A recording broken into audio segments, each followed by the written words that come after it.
साले साले। मैं दूंगी गाली तुझको, मेरी बात समझ नहीं पाए साले। साले बोलो तुम इतना कम क्यों तिलक ले आए, साले बोलो तुम इतना कम क्यों तिलक ले आए।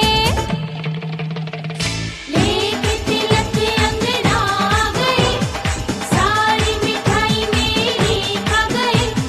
लेके तिलक अंगना आ गए, सारी मिठाई मेरी खा गए।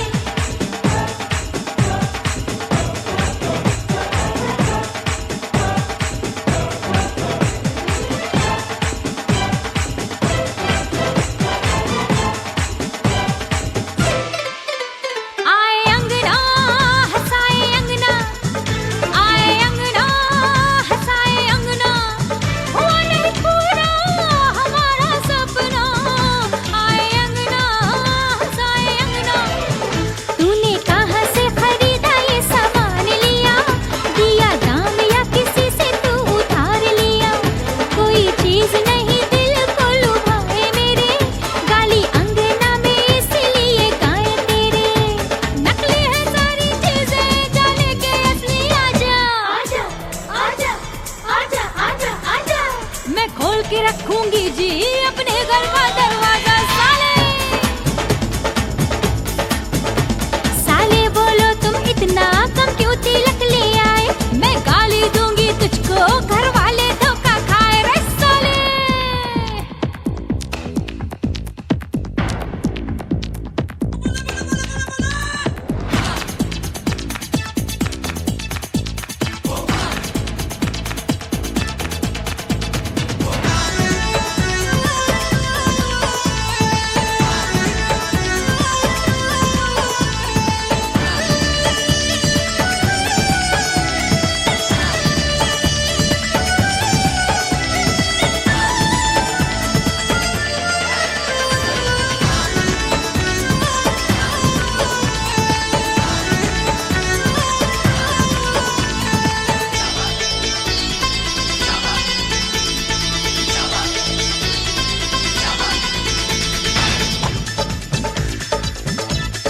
हाय तिलक कैसे चढ़ेगा ये, सुनो जी तिलक कैसे चढ़ेगा ये।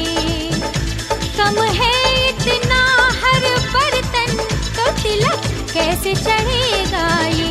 अरे हाय तिलक कैसे चढ़ेगा ये। तूने मेरे लिए नकली सामान लिया, पैसा तुमने बचाने वाला काम किया। गाली दूंगी मैं 1000 साले बात सुनो, सारी चीजें है बेकार साले बात सुनो। नकली है सारी चीजें, जाले के असली आजा। आजा आजा आजा आजा आजा। मैं खोल के रखूंगी जी अपने घर का दरवाजा।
एक चंचल शौक हसीना मेरे सपनों में आए, एक चंचल शौक हसीना मेरे सपनों में आए। मुझे एक झलक दिखला के वो मेरे दिल का चैन चुराए, मेरे दिल का चैन चुराए। एक चंचल शौक हसीना मेरे सपनों में आए, मुझे एक झलक दिखला के वो मेरे दिल का चैन चुराए, मेरे दिल का चैन चुराए।